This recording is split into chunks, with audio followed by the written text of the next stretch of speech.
Pretty good. So here we go. We're going to start. Everything seems okay. So welcome everybody. And this is the tech show, the live tech show. We are at number 47.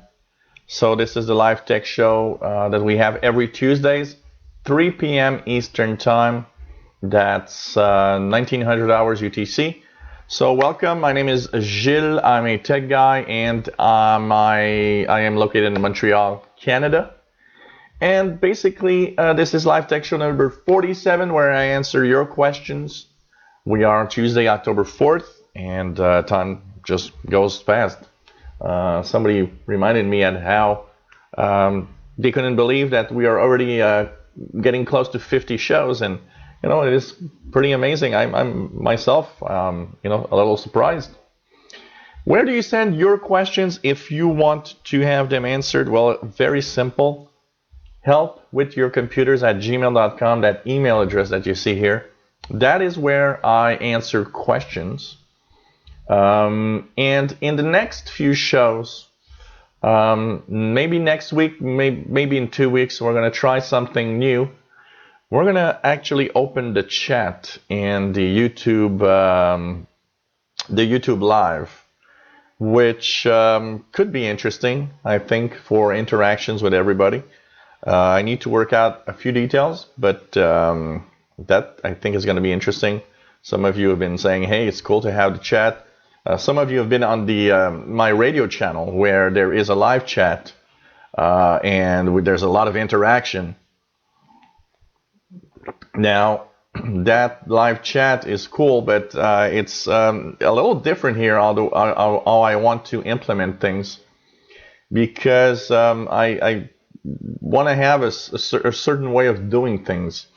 So, but I think it's gonna be there soon, and I think it could be quite interesting to have a chat room, basically. So like I said, all you have to do is send your questions to helpwithyourcomputers@gmail.com, and that's where I answer all of your questions every week. If I don't have the time to answer your question today, well, I can tell you it's going to be next week, and so let's check it out. And just going to answer one question. Somebody's asking me for the link. So from now on, of course, we always have the same link. And that's thanks to the YouTube Live stuff. So it's always youtube.com/theofficialwindows8/live. So for anyone that doesn't know, and hopefully things are going to be quite all right. Okay, so let's start answering questions. First of all, I want to say that this show takes a lot of time to prepare. The Learn the Tech show also takes time to prepare everything. I dedicate a lot of my time to live shows on the radio channel, on this channel. More shows are coming. So, you know what? A little help would be appreciated if you can spare a little bit of money. Patreon.com/radioandcomputers. There you can pledge any amount from a penny to several dollars for each show that I do. You can get out of that anytime you want. There's no attachment, nothing. You just go there, and it's very appreciated. Thanks to the patrons that I already have right now. If you want to be part of helping me continue these shows, buy new equipment, improve upon equipment, well, you can do this, or you can send a PayPal donation to the email address that you see at the bottom of the screen. That is also where you can send any donations, one-time donations if you want, of any amount. You know what? It's not the amount that counts. It's as long as there's regular support from different people all the time. That is the important thing. So thanks to all of you that have already pledged and already helped me, and thanks to really, everybody.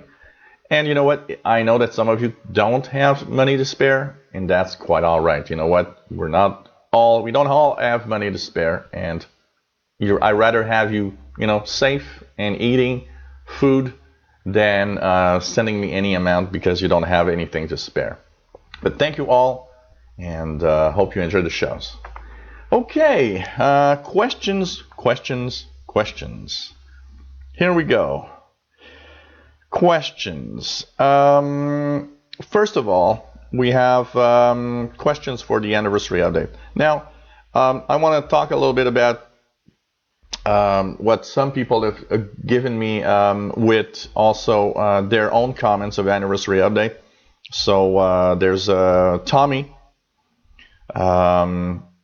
that is telling me, sent me last week his observations and opinion. So he's received the update, and he's got it on Tuesday, September 13th. And he says there was something called feature update to Windows 10. Just thought it was going to prepare me of features. It had it. Little did I know. It installed it all right. And new features you mentioned, but updated me to 1607, like you said, and installed flawlessly.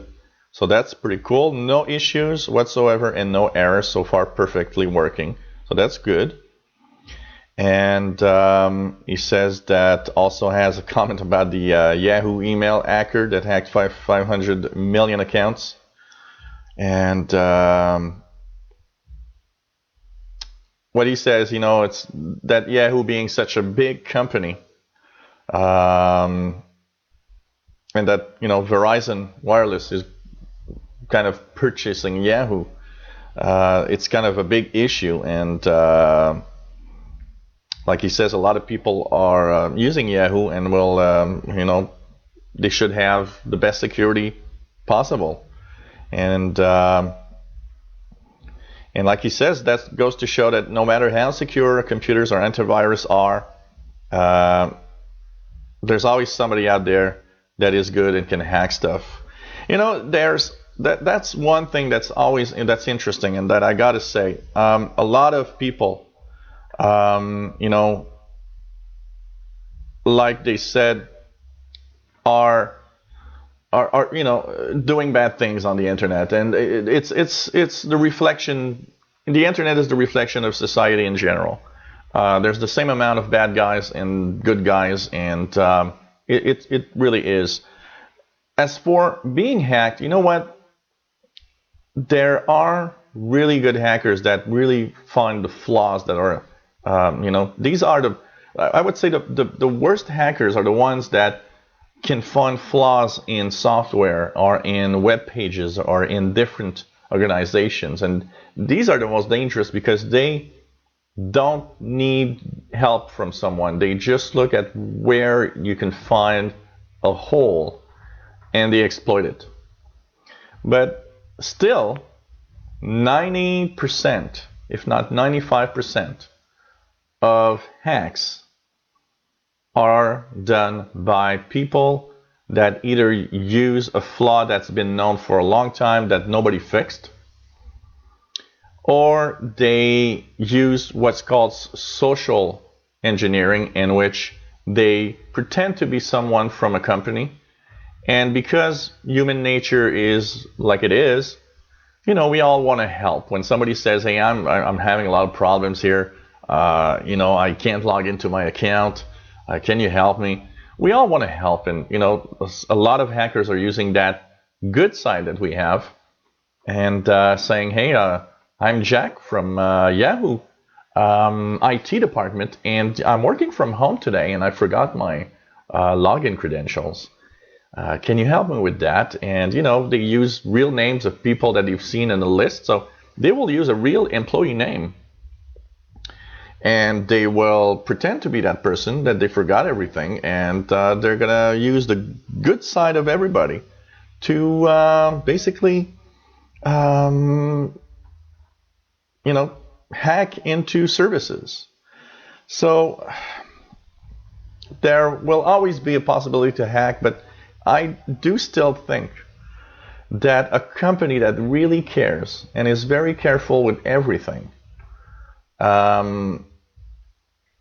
shouldn't be hacked. I mean, if they are updating everything to the latest security, the servers, the software, making sure that anybody that answers the phone has a drill that says, look, nobody can pretend to be an employee. If the employee says he's working from home and doesn't have credentials, well, go back to the office and work from the office, or go to the office and get them there. Never, try to give that seriousness of security. One of the biggest problems right now, sorry, I just swallowed through the wrong hole. Basically, one of the biggest problems right now is the fact that not enough people are taking security seriously. And that's the biggest problem we're having right now. Okay, after that, we have Alexander that says that he's got freezing of his PC from time to time on his anniversary update 1607. And Alexander says computer freezes during the install of Windows updates. Very often freezes while watching large YouTube videos or films. So yeah, so he reinstalled the previous build at 1511 and it works well. So some people are reporting freezes, and one of the things that I know is that the update, the latest update, the one that some people are having problems with, unfortunately, and we're going to talk about that. The latest update, which is, what was the number, was released last week, which is KB, let me just give you that number, KB 3194496, seems to fix a lot of problems. So if you ever update back to 1607, Alexander, remember that before it will do so, it will apply that update. So that means that you will have the latest cumulative updates with your install of 1607. So maybe you could try it with that update and see how it goes. It is unfortunate that you're having problems with that update. Or you could, put yourself in Wi-Fi. Go into, if you're on Wi-Fi, put yourself simply in a mode where you can, just tell the computer that you are in a metered connection, and that will prevent it from downloading for now. But you know what? I would try it with the latest update, Alexander. And you say you even clean installed 1607. That tells all there's something going on. There's something going on for sure. And Alexander also tells us that there's a very nice Windows 10 app with cool features, which is called AccuWeather. And the AccuWeather app, Weather for Life app from the store, when you run it and you set your location, you can actually have it appear on the lock screen. And when you personalize it, the lock screen, you can actually enable the slideshow on your lock screen for image, and it's dedicated to the current weather in your location. So, Alexander says it might take a little bit of time.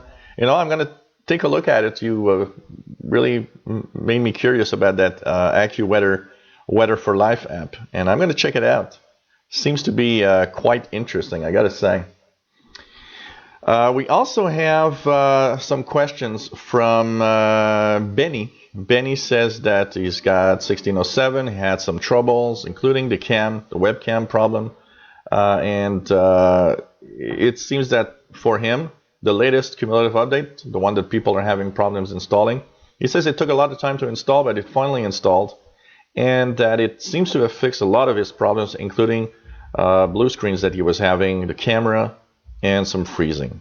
Now, he has another computer, and he says that that one does not have, still does not have the anniversary update on it. He says, should I force it or stay put for now? And they're about the same age. Do you think it's going to take a lot of time before I get the update on the other computer? That's the thing. It's almost system by system. They're analyzing all of the hardware from your computer, and with the hardware of your computer, they are pushing the update when they see that it is okay. So don't force it. Anniversary update, you don't have it yet, don't force it. Wait. It's eventually it's going to come to your machine, and when it will have all that is needed to work well on your machine. One of my machines here, which is a French language Windows 10, I got it only 3 weeks ago. I didn't push it on that one. I just left it there, and it eventually shows up. And there's like not even half. I don't think we are at 50% of everybody pushed to Windows 10 anniversary update right now. So lots of people still don't have it, and they're going slowly because they don't want to mess up anything. So just stay put. And regarding one of your comments also that says that you seem to, everybody you're asking seem to have problems with it. Remember that yes, there are problems with anniversary update with some people. That is for sure. And some people have freezes, some people have other types of problems, but still the majority of people don't have any issues. Look at Tommy that I was reading. He says he doesn't have any issues with it. And I think that the very important thing that we need to know is there are issues. Most of what I've seen is there are issues when you push it, when you force the update. And that's another thing, Alexander. If you push the update yourself, wait for it to appear instead of pushing it to your machine, because maybe that's why it's freezing. It's not pushed to your machine yet because they know there's an issue. And when it will be pushed to your machine, it should be okay. Because most people that are waiting for it and not pushing it seem to have a smooth upgrade. So I think do not push it, and remember that, of course, people that push it some have problems. And yeah, it does seem that a lot of people have the problems because remember that people that have a clean, good install, they don't talk about it. Only the people that have problems voice their problems. And, it is still, when we look at the amount of messages in the forums and in the feedback, I've seen worse, meaning the anniversary update for some people is a problem, but it's not that huge. There was much more problem with the launch of Windows 10 last year in computers than there are with anniversary updates. But that said, this week when I read the post from Mary Jo Foley talking about the fact that the last update, some insiders were actually saying there was a problem and they still pushed it. That, I gotta say, it pissed me off a little bit.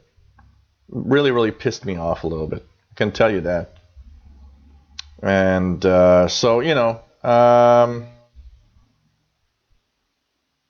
that's something that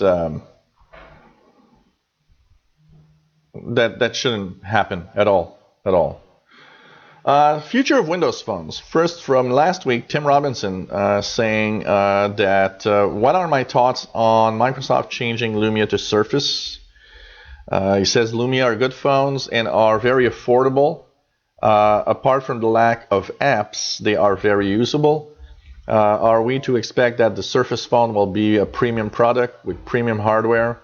If they become premium products, I can see it failing because Microsoft managed to stay in the market with their phones only by making them affordable. And summarize my question, will we be seeing very, very expensive Surface phones? I know that nothing is made in stone yet, but what are your thoughts on this? And keep up the good work. Thanks, Tim. So, different questions about Lumia phones becoming Surface, and we know that Lumia phones are going to be pretty much, they're going to stop selling Lumia phones in December. What I think of the Lumia to Surface change, I think Microsoft is trying to find itself an identity in the smartphone. I think they, one of the bad moves they did was buying Nokia, and I can tell you there's tons of Nokia employees are probably extremely, extremely mad at Microsoft. I think they're trying to unify a brand. And by changing the name to Surface, I think they're trying to say, well, we've got the Surface tablets, the Surface Book, and we'll have the Surface phones.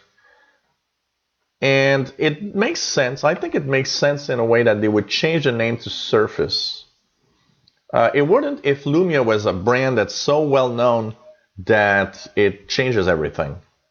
But since Lumia phones are not selling well, and most people don't really know what they are, the change to Surface might be a good idea, especially because the brand Surface is selling well. Surface tablets are selling super well. The Surface Book is selling much more than what they predicted. So maybe they're trying to get that winning streak, saying, we got two products on Surface, and we are selling well. Why not try and change the name to Surface for the phone and see if we can add that to the equation? So I think it's a positive change. As for high-end phones, I think they're gonna make different phones. They're going to make phones that are cheaper. I think Microsoft is gonna do what they do on many devices, like they did on Xbox, for example. They're going to make devices that they're going to sell at a loss. So even though they will be premium devices, you won't be paying much for them because for now, they'll just sell them at a loss to try to spruce up the sales of these devices and eventually make money. Xbox, that's what happened. Xbox, they lost billions with the Xbox before it finally came to a profit side. And because Microsoft is so big and has so much money, they can do this. They can say, we're going to dump these things at a low price, even if we lose money all the time. For now, okay, well, we'll just brush off $1 billion next year and try to make these popular. Now, the thing that's very important for Surface, I think, will be the way they push it. I think they are the ones that made Lumia fail.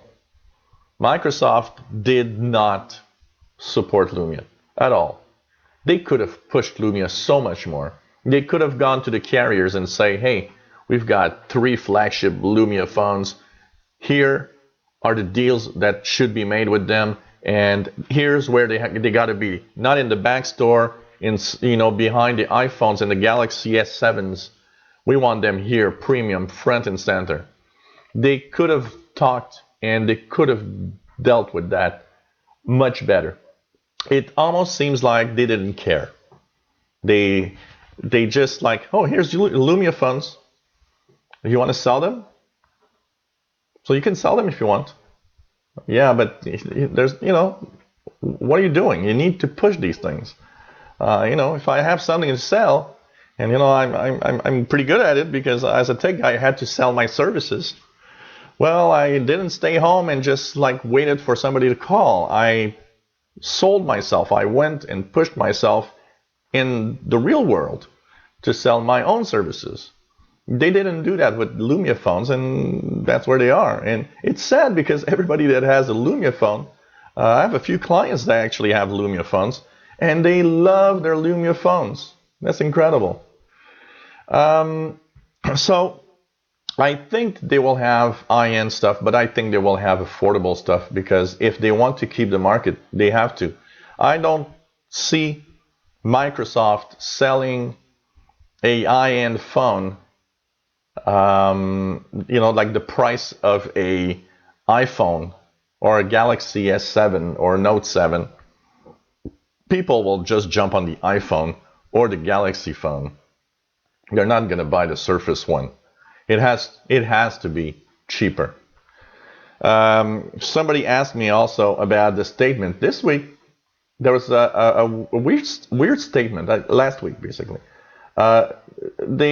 Microsoft France changed president, and the president gave a interview on a tech channel in which he said, phones, we're gonna put that away for a little while, and we'll come back later.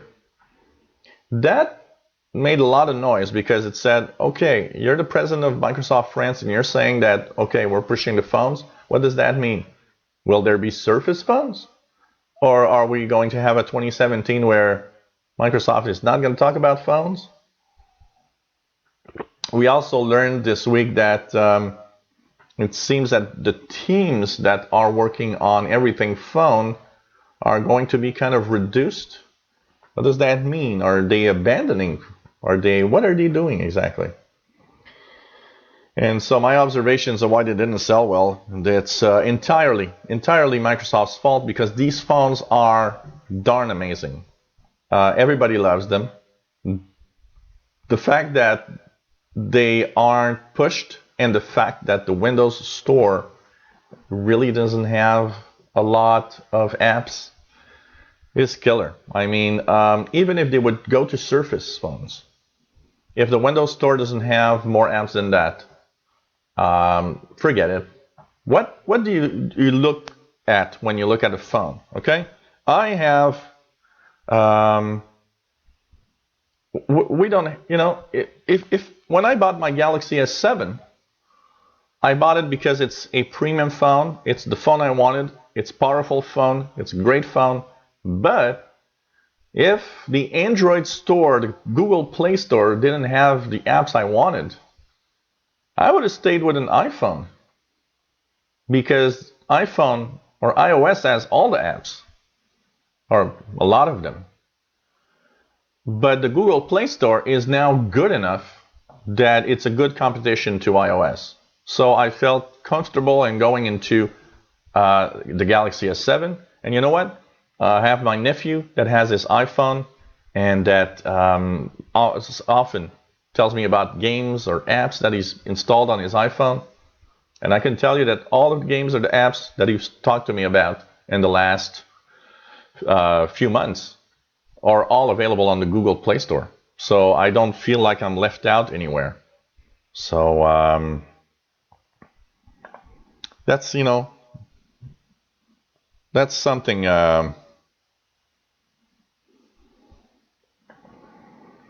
That's something that they'll have to fix the store. That's for sure.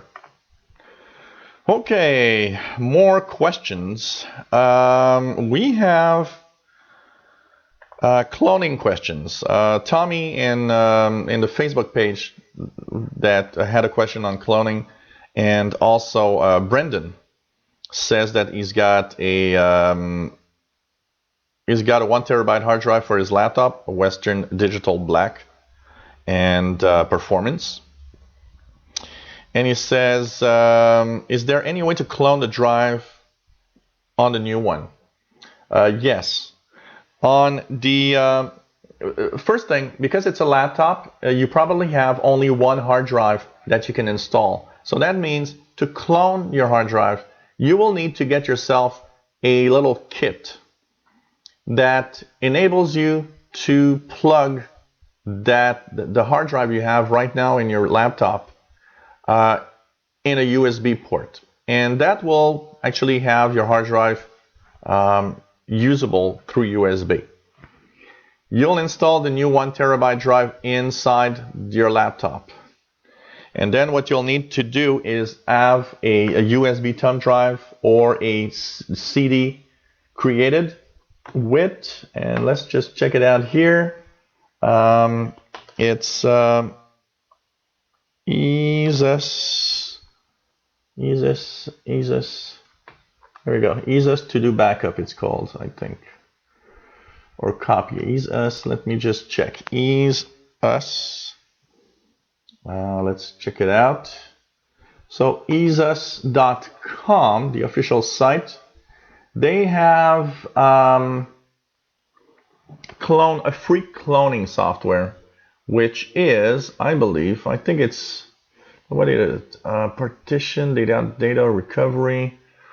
I'm trying to remember what it is, but they have a software that's called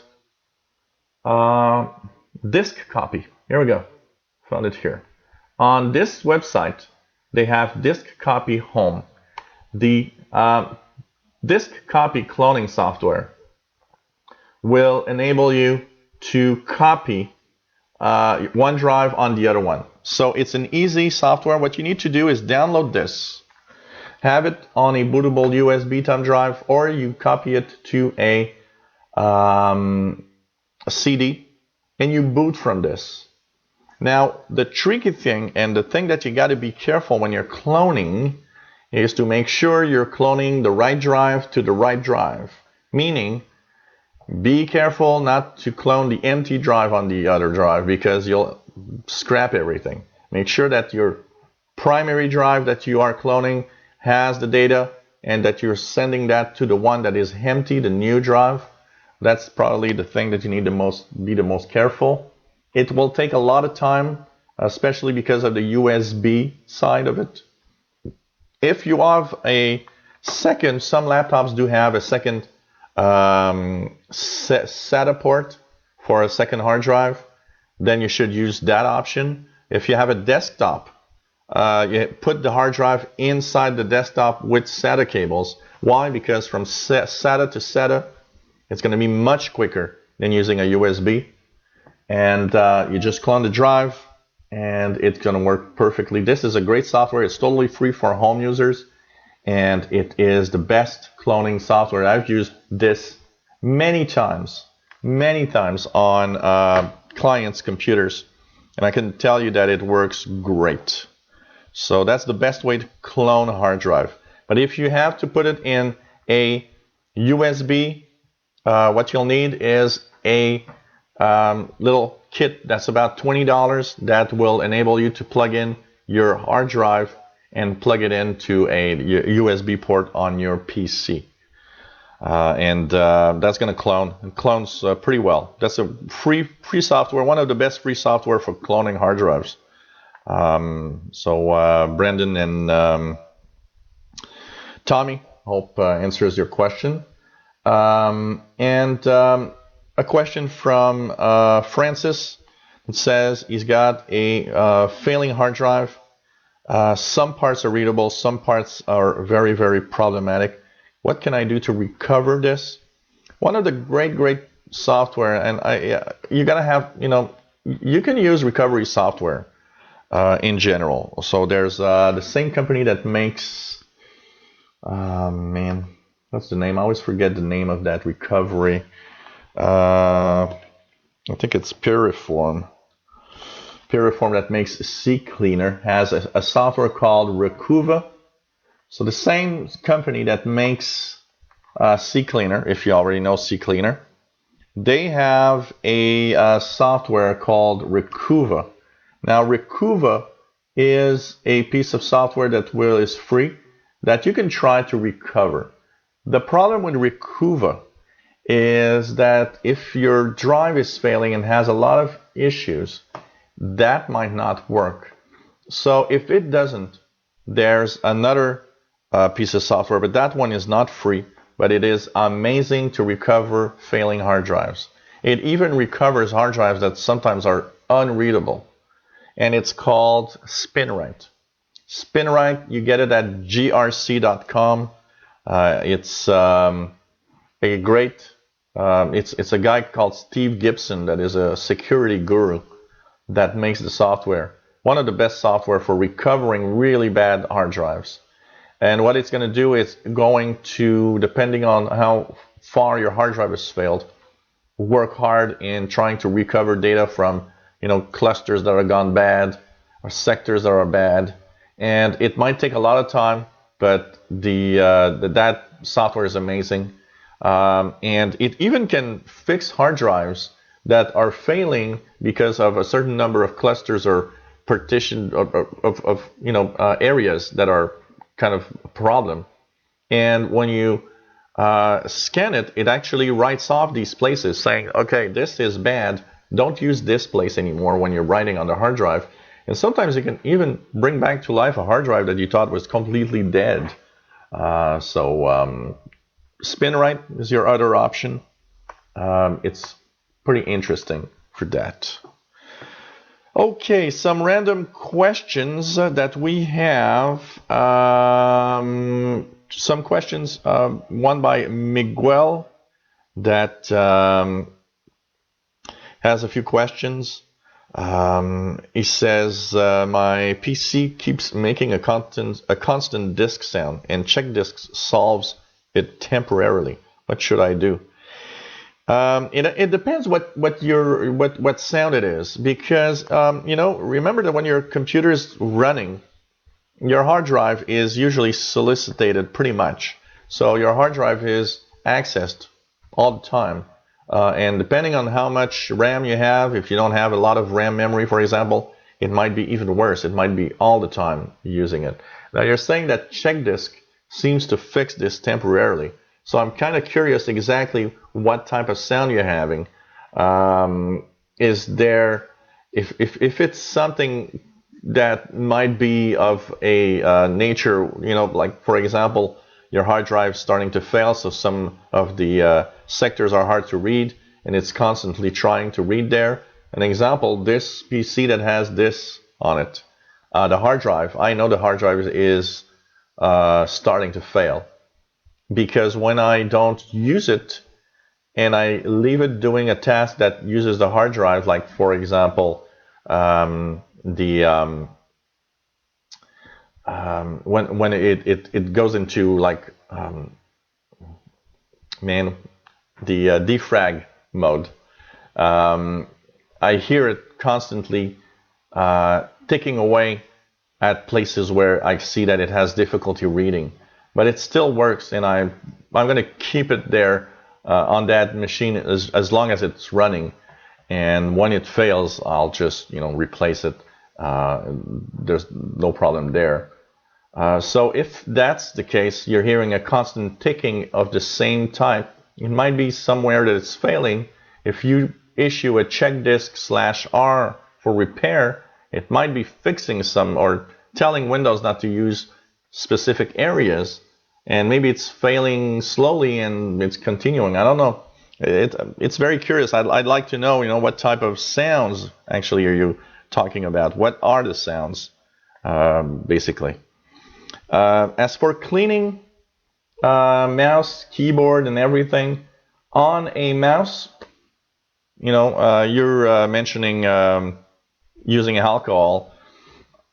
Just a damp cloth if you want to really clean it and remove the germs, because for those that don't know, in your home, your mouse and your keyboard has the most germs. It's worse than sitting on the toilet. And because we're always manipulating them. So imagine, as a tech guy, I always remember that I bring some hand cleaner to kill germs in my bag, because it's actually such an issue that I at one point I was like, okay, maybe I should clean my hands every time I go and handle somebody else's computer, because these are really, really the worst place for bacteria and everything. So, for the surface of a keyboard, a mouse, a damp cloth You could put a little bit of soap if you want. That's going to kill the germs. For keyboards, what I usually say is put your keyboard upside down and just shake it. That, first of all, is going to remove a lot of the crumbs. And you know what? Use some compressed air in between the keys. And every time you shoot compressed air, put it again upside down and shake it. You'll see that there's going to be tons and tons of stuff that are going to come out, especially if you're like me and you like eating in front of your PC. You'll see that there's going to be toast crumbs, pizza crumbs, chips, everything's in there. And if you have a laptop, you can just shut it down, and you can put the laptop upside down a little bit and just make sure that you shake it gently. It works also. Make sure that when you clean the mouse and you clean the keyboard, that your PC is turned off, because what's going to happen? You're going to click on some key or do something that's going to activate a function of Windows, and you're going to be like, okay, I don't know what to do. So basically,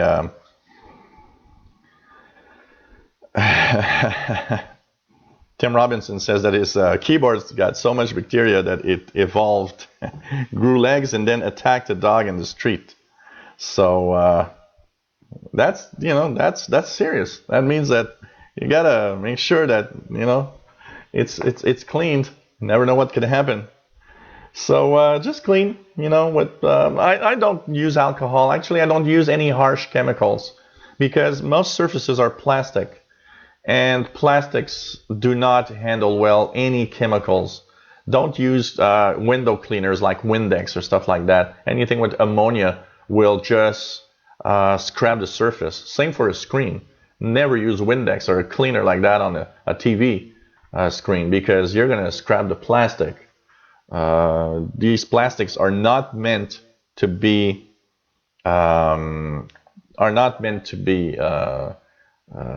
cleaned, except with just a damp cloth, basically. So somebody making a little joke. I've talked about some of my tech guy stories, and so somebody just saying that he understands why I'm cleaning my hands more after going at clients' homes. Yeah. Okay, what else? Maybe I should add this to my tech show, the tech guy story of the day. That could be cool. Okay, Stephen Mail that is looking into buying a tablet, a touch tablet PC, and he actually has one that's interesting. It's a 2-in-1 device that runs Android and Windows 10 on the same machine. That is interesting. I did take a look at it. And I gotta say that it looks quite interesting. It seems to be a powerful device, and it really, really looks interesting. So why not? That could be fun. And it's the TechLast X98 Pro tablet PC. And I did look at the specs. I looked at different websites where they had reviews. Also some of the people comments, because you really piqued my curiosity with that tablet. And it seems interesting. Most people seem to say that they like it. So why not go ahead? That could be interesting, and you'll have a nice 2-in-1 device. You'll be in two worlds. You'll be in Android and in Windows, depending on what you want to do. I think that's pretty cool. Basically. So check it out. I think it's a good idea. Also Linux, because somebody, Mark has asked me if I knew if Linux was ready for touchscreens. Yes, it is. Most modern versions, like Ubuntu or Linux Mint, are acceptable on Linux. They have one flaw.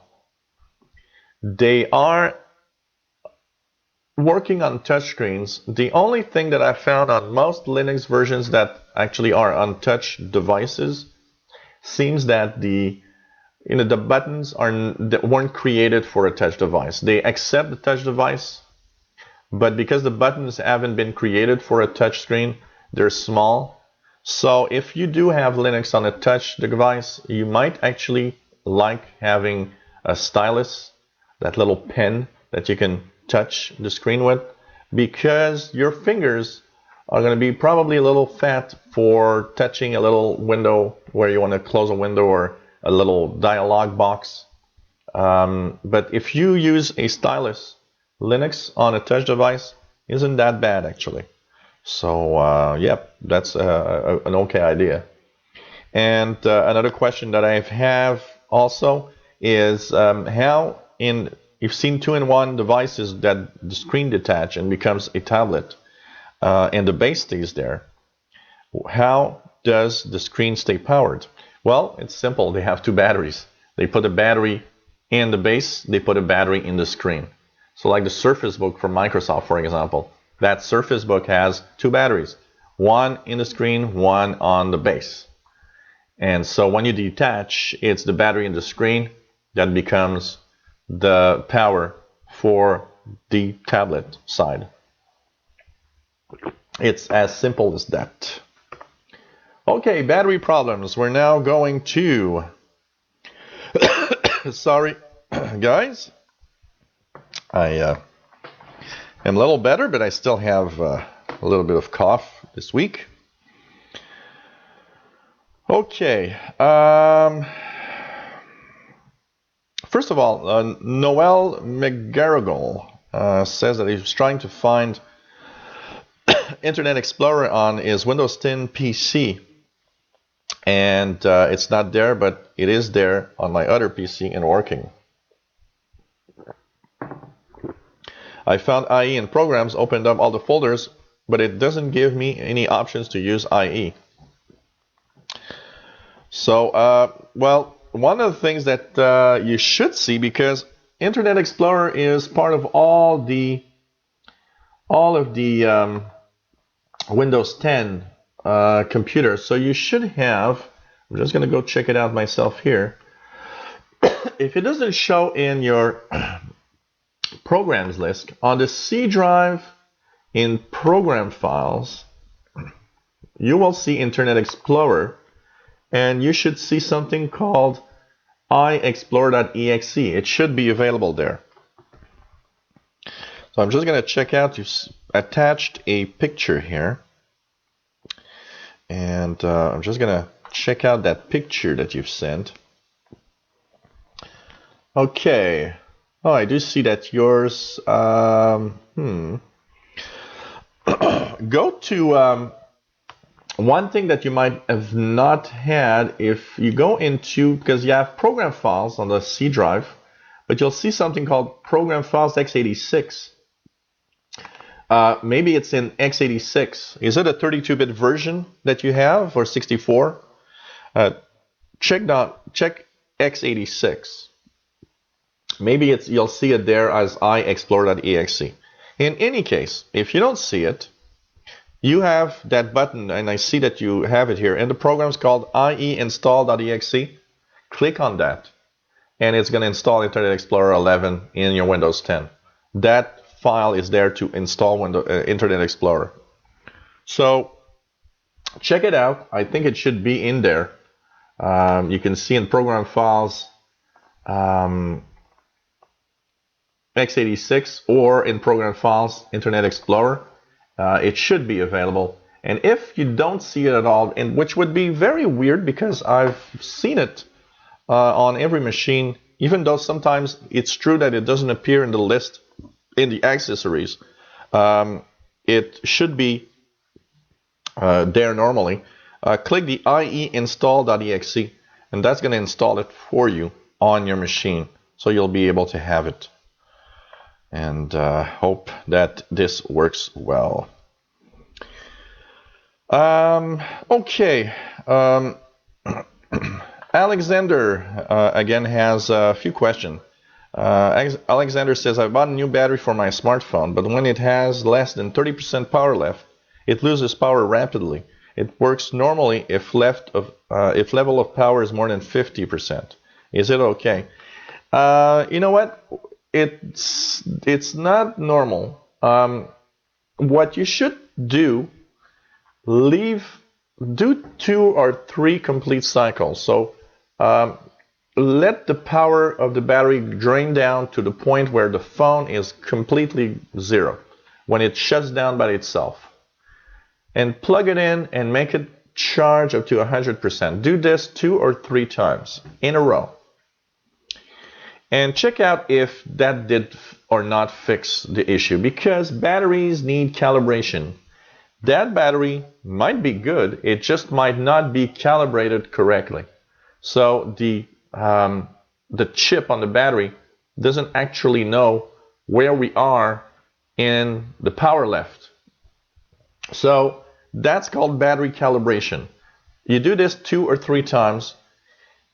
If it comes back to normal, then you're okay. But if it still has problems when it's less than 50%, you might have a bad battery, and that is possible. Especially, I don't know if you bought a battery, the branded battery for your smartphone, or you've bought maybe an eBay battery or some battery that is kind of a, some kind of a cheaper version of the original. One thing for sure, if you buy batteries on the internet, on eBay for example, be careful. There's a lot of crap out there. I'd say if you buy laptop batteries on eBay, for example, from China, I think you have 50-50 chance of having a battery that doesn't work very well. So try 2 or 3 big cycles. After that, use it normally. If it's still not great, it might be the battery. That's possible. Another question that I have from Sylvia. Sylvia says, hello, love your show. Thanks for helping everybody. That is really nice. She says that she's got a laptop that shuts down abruptly as it says that there's still 40% of battery in the taskbar. Well, same thing. It might need calibration. Try to, so when you have it shut it down, plug it in, let it go to 100%, use it till it shuts down again, bring it up to 100%. If it doesn't do anything better, if it still shuts down at 40%, your battery is going bad. And so that is fortunately one of the ways that laptop batteries will often go bad. So battery calibration. And for anyone out there that use smartphones, laptops, remember that lithium-ion batteries do not like being completely drained before a recharge. That is an old school way of thinking, and it doesn't work like that anymore. But once every 4-5 months, a battery calibration is not a bad idea. You leave your smartphone on until it shuts down by itself. You recharge to 100%. It calibrates the chip, and it knows where it is in its power left. Laptop batteries, same thing. You use your laptop, and once every 3 or 4 months, you use your laptop to drain the battery until the laptop will shut down by itself. And then you charge it 100%. You do this no more than once every 4 or 5 months. And that will keep your battery calibrated so that when you actually use it, it should give you the right amount of power. So hopefully that fixes your issues, and I hope that, Alexander, that your battery is okay. Oh, some additional, just going to check it out here. Okay, power lose. It seems that battery loses power not only when it has less than 30% of charge. Last night I had my phone on plane mode with 65% charge, but in the morning I was not able to switch it on, and it was a challenge to start charging it. Battery is only 3 weeks in use. First 2 weeks were okay. was produced in 2015. I also checked my phone for viruses, but it didn't help me. Now I think you got a bad battery. So make sure that you check the battery. I think the battery is bad. The only thing that I would see is that something is draining your battery real bad on your phone and the apps or something. But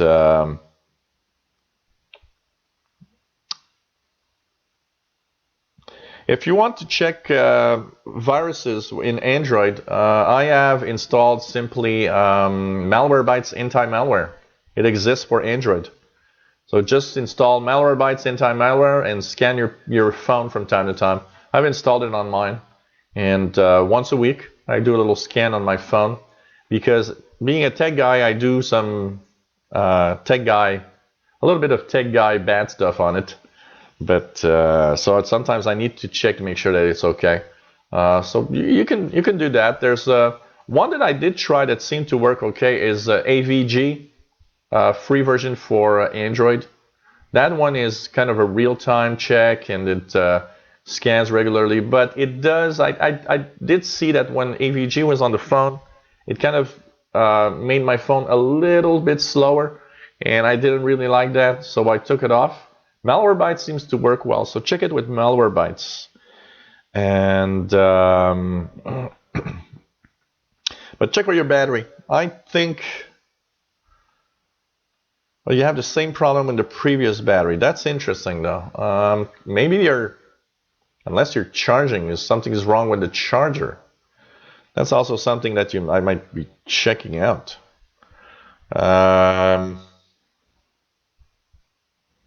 Maybe something with the charger also.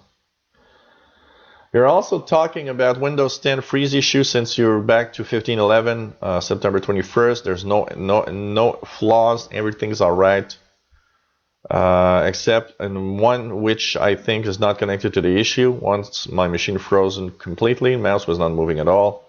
But when I pressed the reset button, the computer was not able to go through BIOS sign. Then I pressed delete button to enter BIOS. Took some time to go through.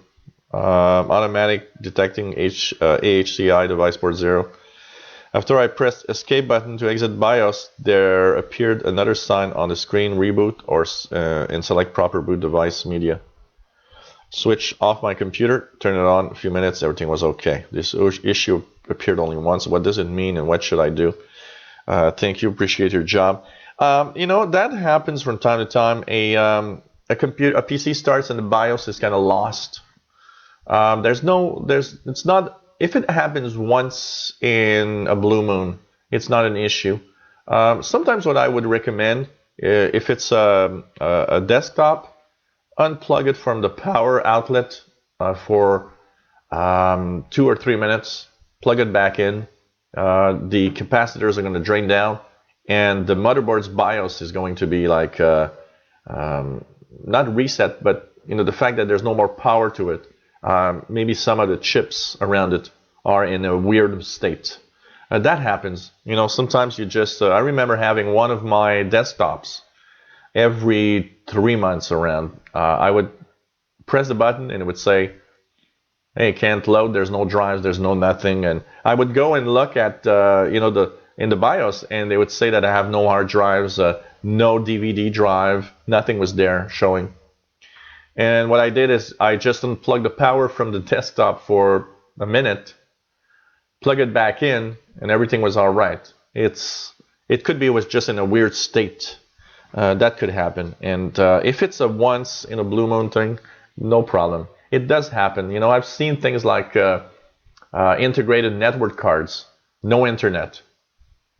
And the only thing that fixes that is you unplug the power from the desktop. You let the capacitors drain for a minute or two. And when you plug it back in, everything is okay. It's just that when your PC is always plugged in, the chips always have a little bit of current in it.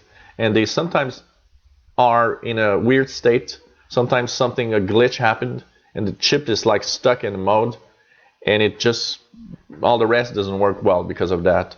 So, don't worry. If it's a one in a blue moon thing, Doesn't really matter. You're watching the live show where I answer your questions every Tuesdays, 3 p.m. Eastern Time, 1900 hours UTC. If you enjoy what I do, patreon.com/radio and computers. You can pledge any amount, help me in making these shows. They take a lot of time to produce. They take a lot of time to do. I love doing those. If you like what I do, why not help me a little bit if you can. PayPal donations also, any amount to the email address, the Yahoo email address that you see here. Why not?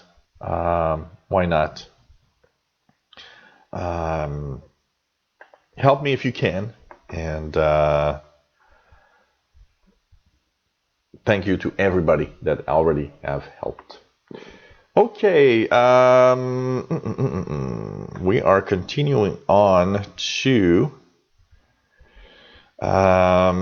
Steve Martin that I am checking out with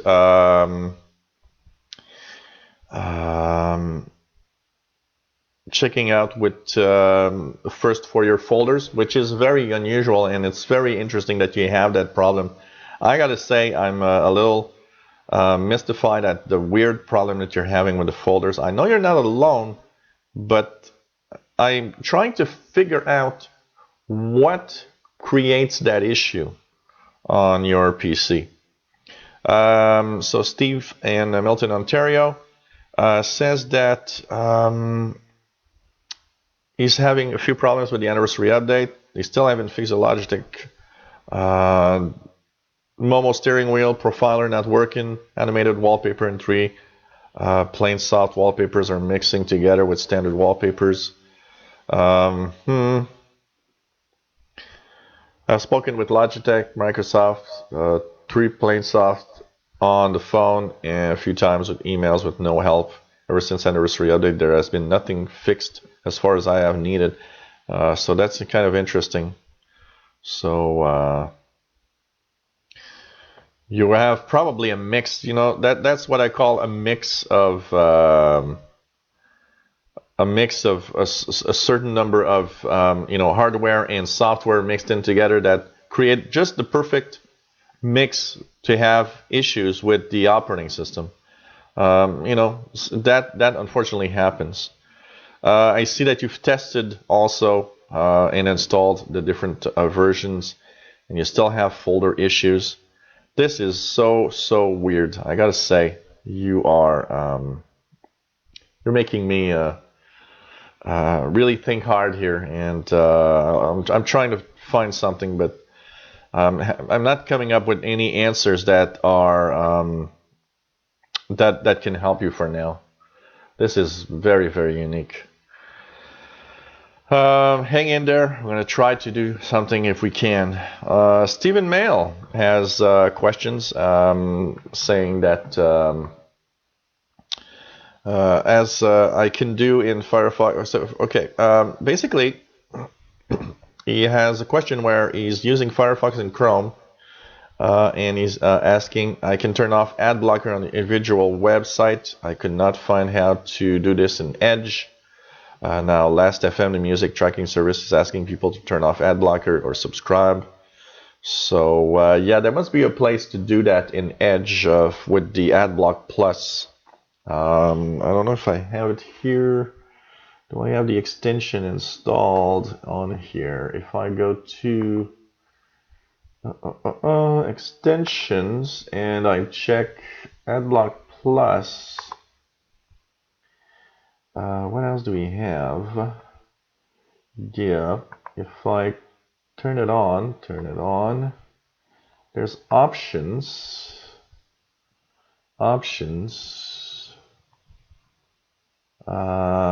Yeah, if you go, Steve, if you go to your little dots, if you go into the AdBlock Plus, you go into extensions, click AdBlock Plus. At the bottom, you've got options.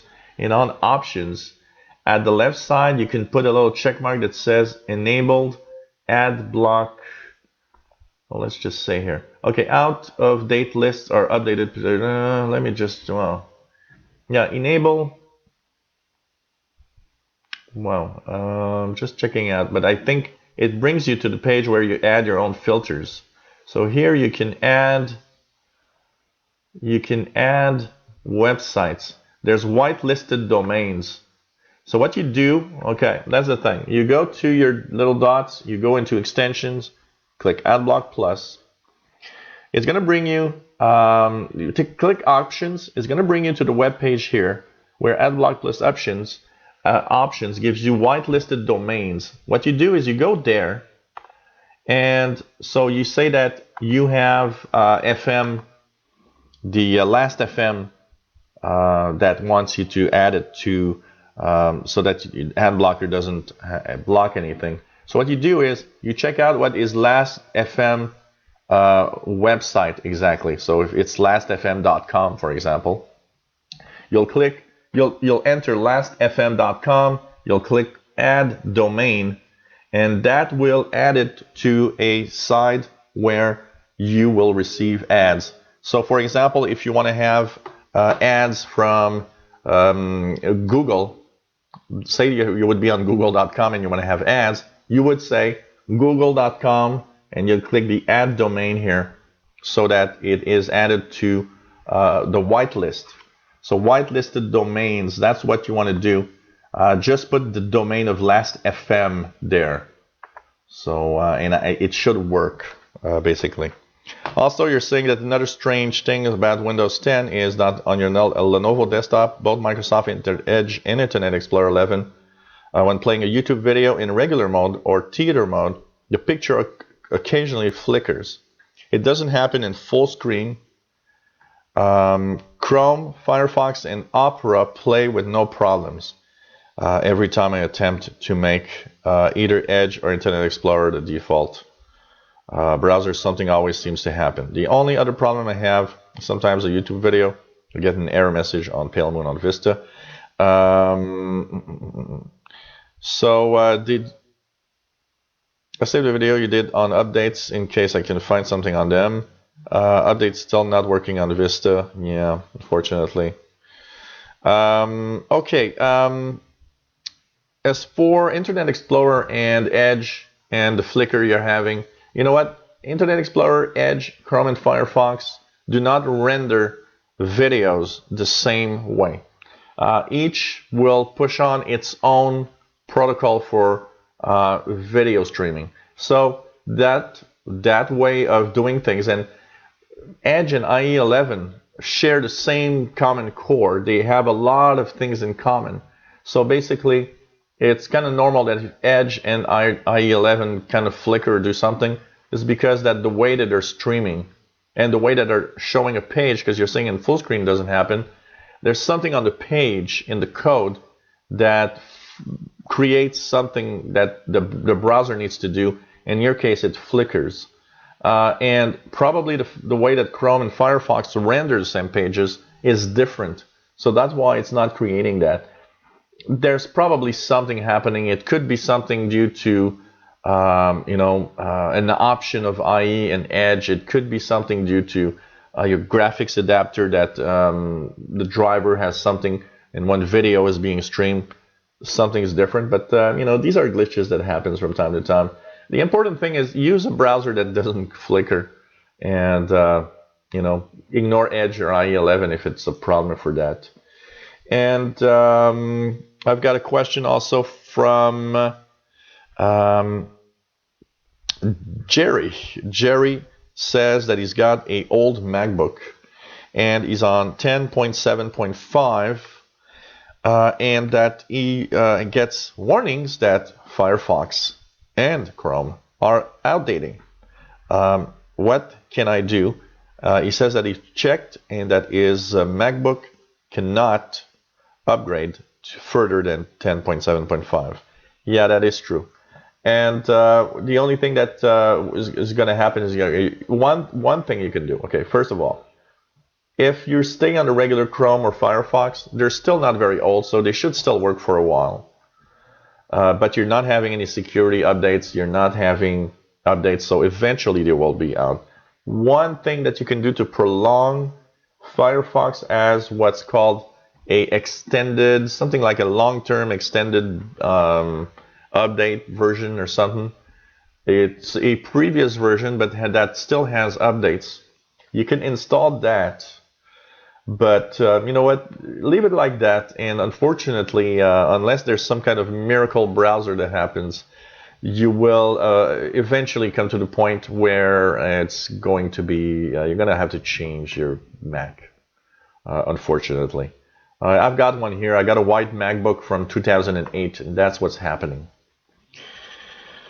We have William that says, hello, here are a few problems I hope you can help me with. And the problems are, okay, he's got 3 laptops that connect no problem to his Wi-Fi. But he's got an Android tablet, and it says that it's running Lollipop, which is version 5, and he can't connect. It never wants to connect, and it never did connect. What can I do? You know what? These are problems that happen from time to time. It could be the chipset of your Android tablet and the chipset of your router that don't like each other very much. There are incompatibilities between chipsets, unfortunately. Sometimes we're wondering if it's on purpose or not. The thing is that what I would do is, first of all, in your Android tablet with Lollipop, I believe you can remove in the options, in the settings, you can remove the Wi-Fi and have it redetected and reinstall it. I'm not sure exactly where to go because I don't have that version, but there's a way to remove it and have it reinstalled by the tablet. You can try that. What I would do is reset completely your router and restart from scratch the Wi-Fi install with the password and everything. Make sure you have WPA2. Make sure your password doesn't include weird characters. Some devices can't connect when you have bizarre characters in the password. So use a more regular password, and if you're scared that somebody could eventually find it, change it regularly. That's pretty much what I would do. Because it can't, you know, there's going to be a way. Another thing that you can try is change the type. For example, if you try WPA2 and it doesn't work, try WPA, which is a little less secure, but it's still not bad. Don't try WEP. You don't want to have WEP. But WPA, does it work? Sometimes there's a mixed also. In the router, one thing that you can also check, there's a lot of options in a router that's going to say automatic. Remove the automatic and choose the option. So for example, if it says it's going to choose automatically between N and G and B and the different protocols that it needs, you don't want that. Force it, go in your router and say, I want an N, only N, and nothing else than N. No, don't let the router choose the channel that you want to use. A lot of routers today have that option where the channel is chosen by the router itself. And you know what? A lot of devices have problems with that. When the channel changes, you lose connection or something like that. And last thing, make sure that your Wi-Fi network is not invisible. Some people, you know, choose that option because they want to be more secure. First, it's a false security. Anybody can see your Wi-Fi network even when it's invisible. And a lot of devices have connectivity problems with the fact that the Wi-Fi SSID isn't visible. So these are all things that you can try. You say also that your Wi-Fi router is the range is very small, and you'd like to go up to the backyard. What can I do? Okay, you're not giving me a lot of detail on what router you have, but if it's a router that's 3 or 4 years old, maybe it's time to change and think of a new router. You could buy some really more powerful routers, like there's the Asus Giga Range or Range Extreme or something like that, that have like 4 or 5 antennas on top. They looks like an upside down spider.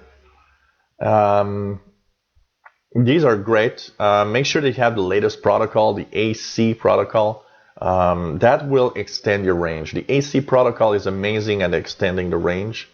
Now, I don't know how you live, where you live, what it looks like, but to extend that up to the backyard, you might need a repeater. Unfortunately, if you're far away, sometimes you need a repeater because the signal will just not go as far away. Choose a good channel. Use one of the softwares that are available that you can have one of the screens that you could have in I forgot my line of thinking here. So you can buy just a repeater, and the repeater will just link with the same repeater, but make sure that you buy the same brand repeater. So that should be okay. Because if you buy different brands repeaters, sometimes they don't talk to each other very well. And so all of these options will help you. But if it's, I never have a router that's more than, I don't think I ever have a router that's more than 2 years old.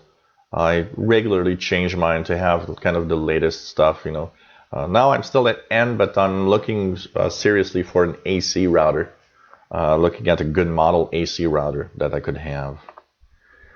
Random questions from Bernard. Bernard says, hello from Wyoming. He says that he has a few questions. His Facebook account. Facebook wants his real name. He's been using a different name. And now they want to have my real name. And I don't want to. What can I do? You'll have to give them your real name. Unfortunately, Facebook is when you open a Facebook account, you will have a real name. When you check that, yes, I agree to everything, it tells you your real name is the only thing you can use. So unless you're a business. So basically, you will have to use your real name. You got no choice with that, unfortunately. So use your real name. And that's all. And you know what? If they ask you that, somebody complained about you. Because they don't usually do anything. Usually when Facebook wants your real name, it's because somebody complained. So try to think about who doesn't like you, because somebody did complain, that's for sure. You also say that you've got a Hotmail account that you're not using anymore, and you want to know how to shut it down. Well, you know what? One of the things you can do is just ignore it. If you ignore it, it will eventually expire on its own, because after a year, 6 months or a year of inactivity, there are several stages that's going to happen to your email. One is they're going to just shut it and wait for you to go back to log in and say, well, okay, you haven't been here for a while. If you want to reactivate, click here. And after more than a year or something like that, it's just going to be deleted from their own servers. But or else you can go into your settings on the upper right corner in your Hotmail. And if I just look at it here, I'm just going to check it out. So you go into your Hotmail account. On the Outlook page where you'll be, on the upper right corner, you got a little gear icon. Go into options. And to the options, if we look at the options, what options do we have? Well, you'll have on the left side a panel. And on that panel, you probably have an option. Let's say here, accounts. They make it hard to close your accounts. This is just incredible. General. You see, it's extremely difficult to find how to close an account. They don't want you to do this. That's obvious in the way that they do it. I'm going to check it out. I'm going to keep your email. I'm going to check it out, and I'm going to send you that reply by email. But there's a place that you can close it if you really want to. But if you just, you can just ignore it, and that's okay. And you're saying also concerning what I was talking last week about credit websites that insist on keeping your credit card information, that you don't like that. And I don't like it either. It's just horrible. I don't understand why, some websites do that. Hey, you're watching the live tech show number 47 for Tuesday, October 4th, 2016. And help with your computers at gmail.com is where you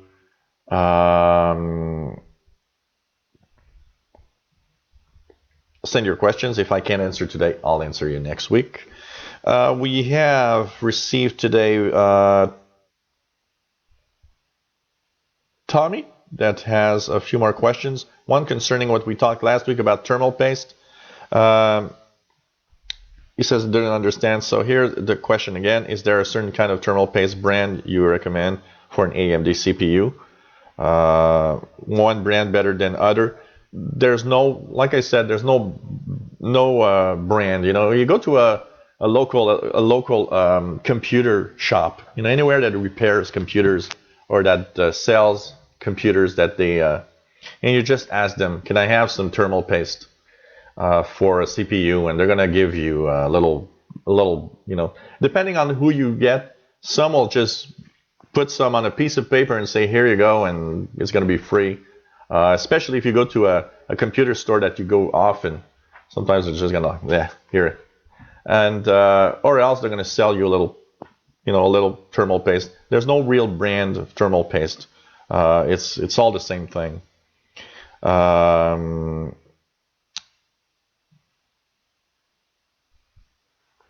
Okay, your desktop PC is 2 years old, and so and it's gaming computer.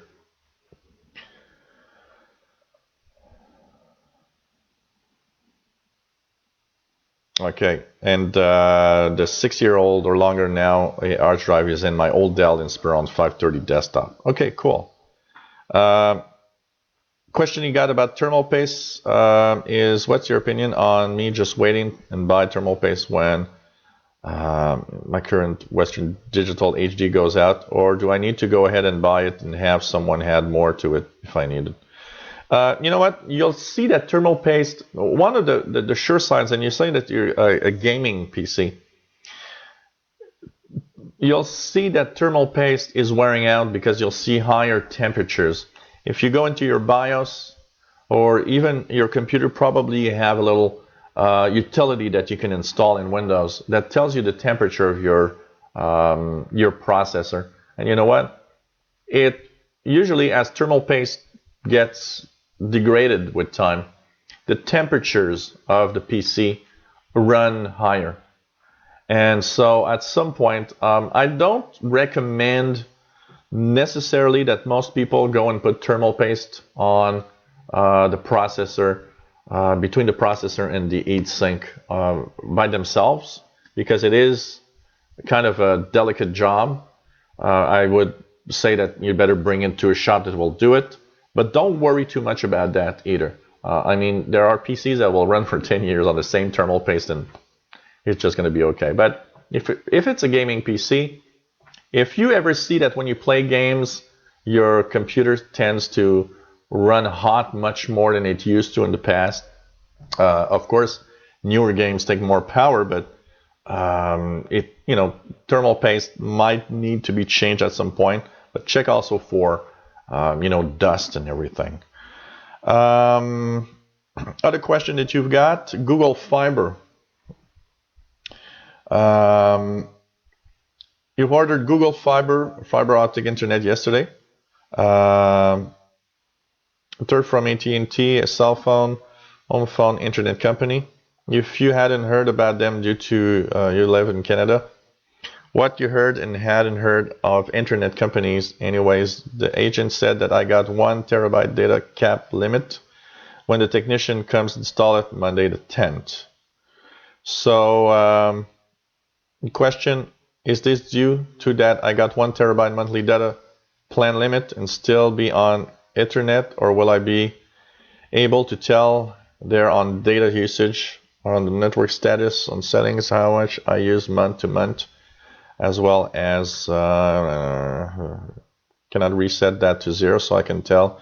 First, one of the things that you need to know is if they tell you that you've got 1 terabyte, which is 1,000 gigabytes a month of data cap, you really shouldn't worry about moving above that, because even with heavy streaming almost 24 hours a day of video, HD video, you will not go above 1 terabyte. So you can watch my show 10 times, and I'm a heavy user of data. I post HD videos on YouTube all the time. I do these live shows that send out 4 megabits per second of video all the time, and I barely go above, I think the highest I've seen was like 300 gigabytes, which was one of the 350 gigabytes was pretty much a maximum that I've seen in 1 month on my connection, and I'm unlimited. So at 1 terabyte, don't worry about it. As for the amount of data that you're using, don't refer yourself to the Windows, because yes, Windows has a data counter and it's going to tell you. Don't refer to that. Your internet service provider online has a place where you can look for that. Ask them if you don't know where to go. Simply go on that page. You will have to input your information for your account, and there you will see that they have a counter, and that counter is the one you want to see, not the ones of Windows. They don't show the same amount most of the time. But at 1 terabyte, don't really worry about it. It's quite all right. And as for Google Fiber, my opinion, fiber optic is technically usually much faster than any other. It's faster than cable, DSL, and all of that. Thing is, so you say you'll have 24 megabits per second. Now you're running 13. You're probably going to get that 24 megabits per second. But then again, be careful with that, because a lot of pages on the internet and a lot of stuff that we do don't even go at that speed. I've got 60 megabits per second here, and there are websites that are damn slow. I can tell you that. So, it's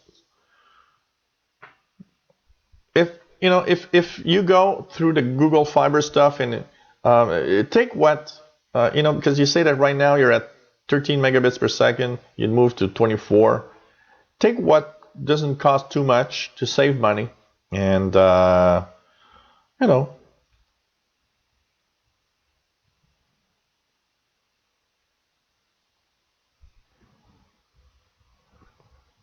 and what terabyte monthly data plan is quite all right. Don't worry about it.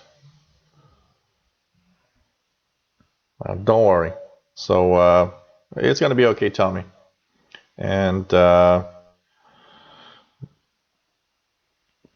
worry. Going over 1 terabyte is almost, you would have to download torrents 24 hours a day, all month, to beat 1 terabyte. It's really a lot of data. I can tell you that. So I don't think that you need to worry about it, my friend. And take what saves you money, for sure. Mary Ellen Parker says, Gilles, why does Microsoft insist automatically signing me into a product that I do not want? I have Skype installed on my laptop and on my Android phone, but I recently discovered that I have been signed into a Skype account when going to Outlook Mail web version. I do not want Skype on any of my devices. After checking into some weird changes to my People app, I noticed that I had some contacts there from my old Deleon program from years ago. I've wondered where they came from all of a sudden, so I clicked on Skype icon in Outlook Mail, and lo and behold, signed into Skype. Yeah, I was ticked off that Microsoft would sign me into products without my permission. It further ticked me off now that my Microsoft account, which goes by my real name, is now out there in the cyber world. Had I wanted a Skype account, I would never sign up for one with my real name. Top of that, there were contacts in Skype that eventually were transferred. Yeah. Promptly blocked and deleted this contact from Skype account and spam email. I do not want Microsoft automatically signing me for things I do not want to use and putting my security at risk with crap like that. Contact spam bot and putting my real name on cyberspace. Is there any way to permanently remove Skype from Outlook Mail? I haven't looked into that. I don't know. And yes, you're right that there should be a little more, security around all of that. We should be asked to be into some program. And yes, you've seen that there's Skype Online. That's where you're signed in because it's all part of the Microsoft stuff. You know what? I'm going to keep your email. And it's okay. I got my rant too. I got my rant video this week, by the way. So we all have a rant from time to time. So basically, you know what? I'm going to keep your email, and I'm going to see what we can find a solution for that.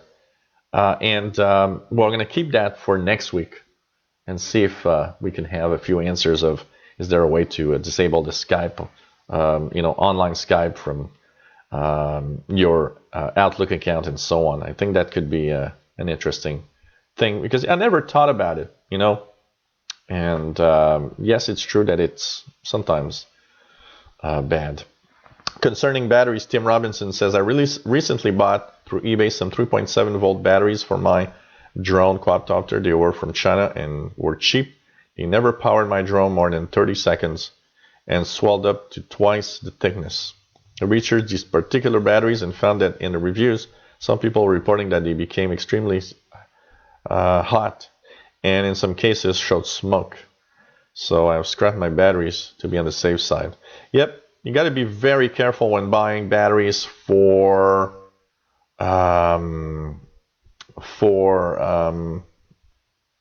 drones and for anything, especially, we want to save money sometimes, and it's like, oh, look at that, a laptop battery on eBay from China for $30 instead of buying it at the local store for $75, which is the original branded battery.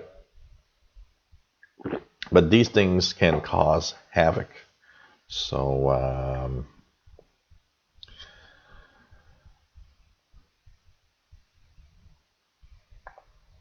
and one last thing, Tommy, if you're watching, once again, I'm going to there's a link I'm going to send you. Tim Robinson sent a very nice link to a Best Thermal Paste Reviews 2016. So I'm going to send you that if you want to have a little bit of reading and check out thermal paste. That could be cool. And last but not least, yes, I know that when I was showing websites on the screen, they weren't showing up correctly. That will be fixed eventually. There's a few things that are going to change on the way that I do the show soon.